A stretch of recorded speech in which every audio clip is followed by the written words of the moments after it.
Titumir bus terminal. এটা কোথায় আর আমরাই বা এখানে করছিটা কি? আরে বাবা সব বলছি, একটু তো সময় দাও। হাই বন্ধুরা, welcome to our channel, welcome to ঘরে বাইরে বাঙালি। আজ আমরা চলে এসেছি বারাসাতে তিতুমির বাস টার্মিনাস অর্থাৎ চাপাডালি মোড়ে। আর এই বাস স্ট্যান্ড থেকে হাঁটা পথে মাত্র 1 থেকে 2 মিনিট দূরত্বের মধ্যেই রয়েছে এই দর্শনীয় স্থানটি। আশা করি তোমরা অনেকেই বুঝতে পেরে গেছো আমি কোন জায়গার কথা বলছি।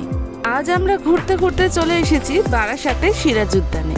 আর কোনো রকম কথা না বাড়িয়ে ঝটপট চলো টিকিটটা কেটে ভেতরে চলে যাই।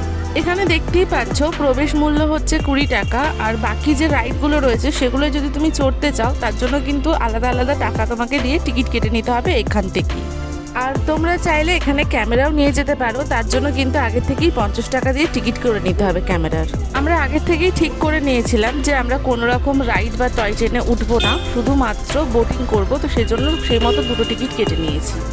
পার্কে ঢোকার সময়ই কিন্তু টিকিটটা দেখিয়েই ঢুকতে হবে, কারণ কোনো রকম টিকিট ছাড়া কিন্তু এখানে ভেতরে ঢুকতে দেওয়া হবে না। সবার প্রথমে আমরা টিকিট দেখিয়ে ভেতরে ঢুকলাম। পার্কে ঢুকে প্রথমেই দেখা হবে এই 2 হস্তি মহারাজের সাথে, যারা কিনা দরজার সামনে বা গেটের সামনে দাঁড়িয়ে পাহারা দিচ্ছে। ও সরি, ওরা তো বসে বসে পাহারা দিচ্ছে। দীর্ঘদিন বন্ধ থাকার পর এই বছরই 12ই ফেব্রুয়ারি পুনরায় এই পার্কটি জনসাধারণের জন্য আবারও খুলে দেওয়া হয়েছে। আর এখানে দেখতেই পাচ্ছ সাধারণের জন্য পালনীয় কিছু নিয়ম নীতি এখানে দেওয়া রয়েছে। অনেক তো কথা হলো, এবার তাহলে চলো পুরো জায়গাটা তোমাদের ঘুরিয়ে দেখাই।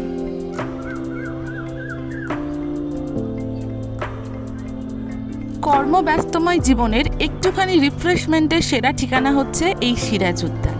প্রতিদিনের জীবন নিয়ে যদি হাঁপিয়ে উঠেছো তাহলে চলেই আসতে পারো কোনো একটা উইকেন্ডে বা হাতে 3-4 ঘন্টা সময় নিয়ে এখানে। ফ্যামিলি, বন্ধু বান্ধব অথবা একা আসতেই পারো, কোনো প্রবলেম নেই। তবে সাথে কেউ থাকলে মন্দ হয় না কিন্তু। এই যে লাইনটা দেখছো এটা হচ্ছে টয় ট্রেনের লাইন।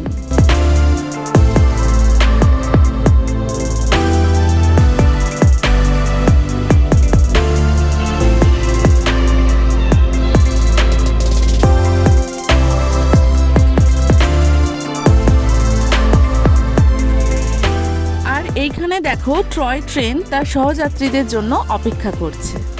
আজ আমরা কিন্তু কোনো রকম টয় ট্রেনে উঠছি না, তবে ছোট বড় সবাই কিন্তু এই টয় ট্রেনে উঠতে পারে। এই ট্রেন কিন্তু পুরো পার্কটা তোমাদের ঘুরে দেখাবে। যারা বাড়ির বয়স্ক বা বাচ্চারা রয়েছে তাদের কিন্তু কোনো রকম হাঁটাহাঁটির সমস্যা ছাড়াই তারা পুরো পার্ক সহজে ঘুরেও নিতে পারবে।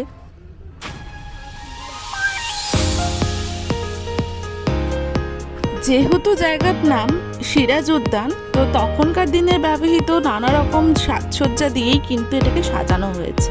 তবে হ্যাঁ, এই উদ্যানের কিন্তু কোনো রকম ঐতিহাসিক ভিত্তি নেই। বিনোদন ও সৌন্দর্য বৃদ্ধির জন্যই কিন্তু শ্রীমতী মমতা ব্যানার্জি এই পার্কটির উদ্বোধন করেছেন। এই পার্কের বিশেষত্ব হচ্ছে মাঝখানে কিন্তু এখানে জল রয়েছে, আর এই জলের মাঝখানে রয়েছে একটা ফ্লোটিং অর্থাৎ ভাসমান ক্যাফে।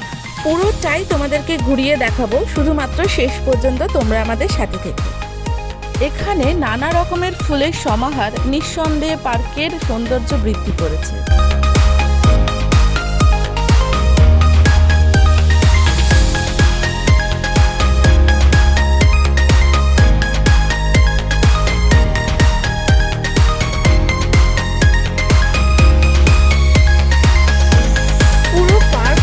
কিন্তু ছড়িয়ে ছিটিয়ে রয়েছে বসার জায়গা।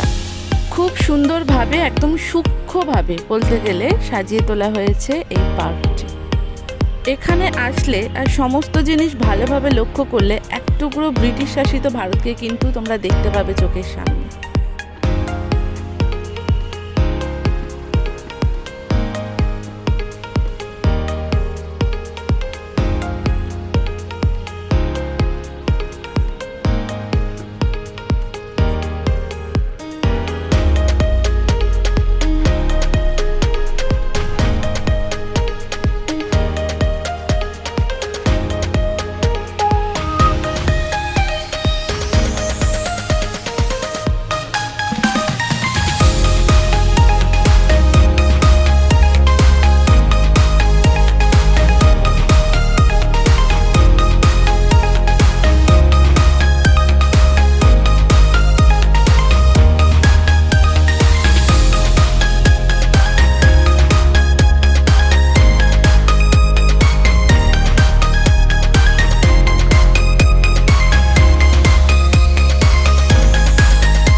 অনেকক্ষণ ঘোরাঘুরি করে নিয়েছি, এবার পালা হচ্ছে বোটিংয়ের।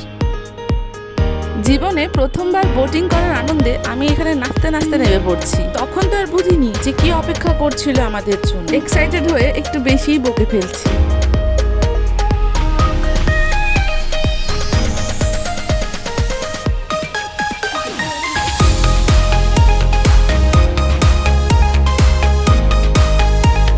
ফাইনালি আমরা এসে গেছি বোটিংয়ের জায়গায়।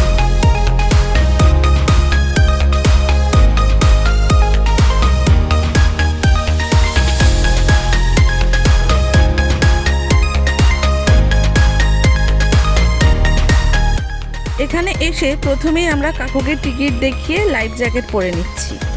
যদিও যেটুখানি জল রয়েছে সেই জলের মধ্যে লাইফ জ্যাকেট পরার কোনো মানে হয় না, তবুও এখানকার নিয়ম সেটা তো পালন করতেই হবে। আর এদিকে আমাকে দেখো, আমি লাইফ জ্যাকেটটাও পরতে পারছি না, মানে এতটাই অকর্মা হয়ে গেছি। তো এই দাদাটা আমাকে হেল্প করছিল। এবার চলে আসলো আমাদের ক্যামেরাম্যানের, মানে বিহাইন্ড দ্য লেন্স যে থাকে, তার লাইফ জ্যাকেট পরার পালা। তাকে তো ভালো করে লাইফ জ্যাকেট পরাতেই হবে, আফটার অল তার জন্যই তো আমি ভিডিওগুলো তোমাদের কাছে তুলে ধরতে পারি, তাই না?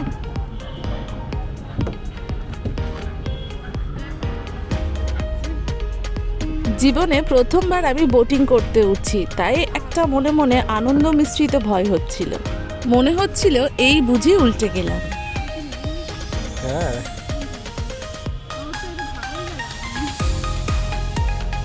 যাই হোক, এখন আমরা বোটের মধ্যে উঠে গেছি, আর কাকু বোটটা যেখানে বাঁধা ছিল দড়ি দিয়ে সেটা খুলেও দিল।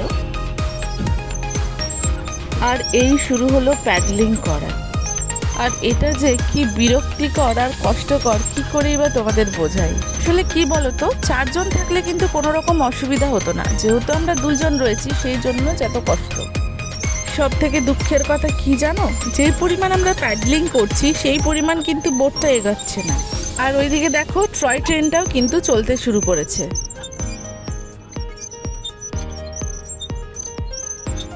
যাই হোক, উঠে যখন পড়েছি, কষ্ট করে তো একবার প্যাডলিং করতেই হবে।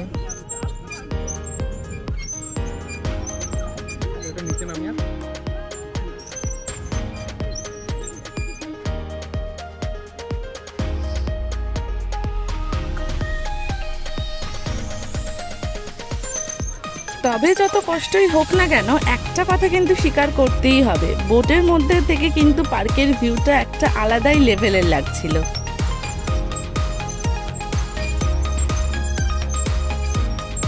ওই যে এখানে দেখতে পাচ্ছ ইতিহাস বিখ্যাত তিতুমির আর তার বাঁশের কেল্লা।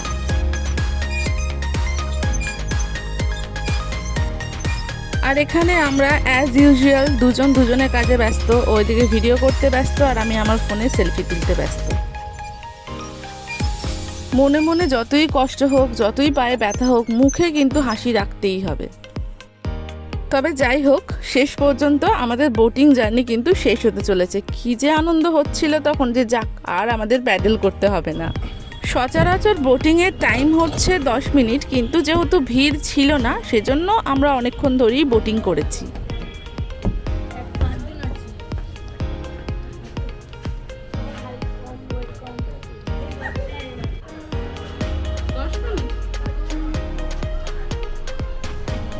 এতক্ষণ ধরে বোটিং করার পর আমাদের খিদেও পেয়ে গেছিলো, সেজন্য এখানে আমরা লেসের প্যাকেট খুলে নিয়েছি। খেতে খেতে সামনের দিকে এগিয়ে চললাম।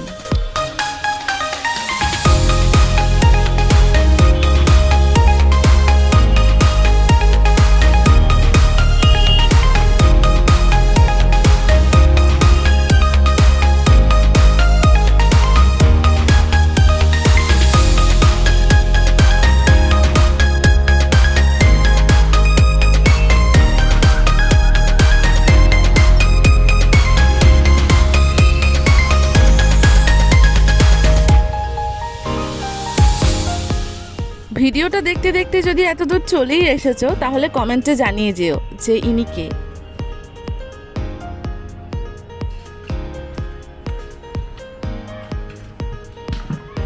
এইবার আমরা এগিয়ে যাচ্ছি ক্যাফের দিকে। লন্ডনে টেমস নদীর ওপর যেমন একটা ব্রিজ রয়েছে, এখানেও কিন্তু সেরকম একটা ব্রিজ রয়েছে। কলকাতা লন্ডন হোক বা না হোক, লন্ডনের ব্রিজ তো এখানে চলে এসেছে, এটাই বড় কথা।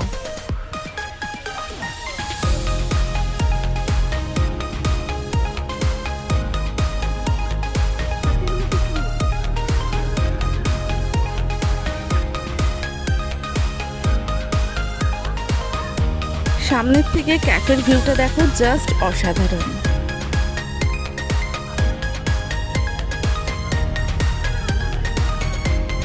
নানা ধরনের খাবার কিন্তু এখানে পাওয়া যায়, আর দামও খুব একটা বেশি না। আগেরবার যখন এসেছিলাম তখন আমরা এখানে খেয়েছিলাম, এবার কিন্তু কিছু খাইনি।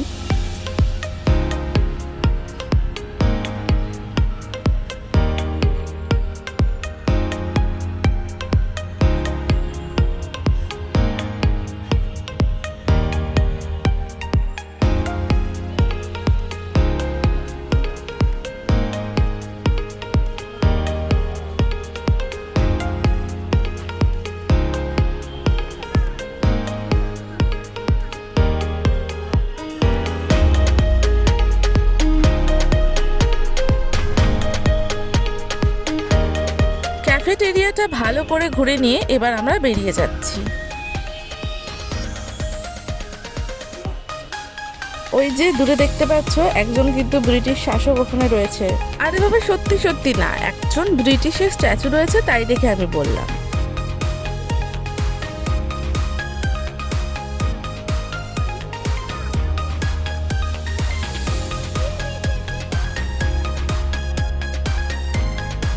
পুরো সিরাজ উদ্যান জুড়ে এরকম কিন্তু স্ট্যাচু তোমরা দেখতে পাবে।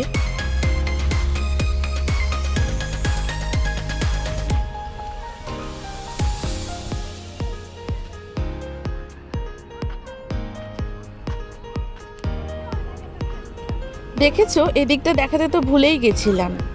এখানে মেনলি রয়েছে বাচ্চাদের জন্য নানা রকম রাইড, তবে দু একটা রাইড বড়দের জন্যও রয়েছে। কি কি রাইড রয়েছে সেগুলো তোমাদের একটু দেখিয়ে দিই।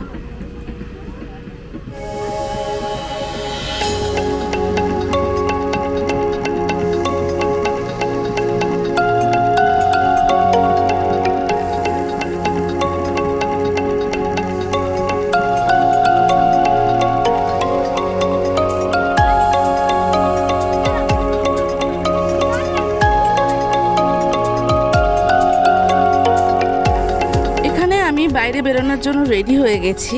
আজকের মতো আমাদের ভিডিওটা আমরা এখানেই শেষ করছি। দেখা হবে আবারও পরের ভিডিওতে। ভিডিওটা কেমন লাগলো অবশ্যই কমেন্টে জানিও। ভিডিওটা ভালো লাগলে অবশ্যই লাইক আর শেয়ার করে দেবে। Thank you.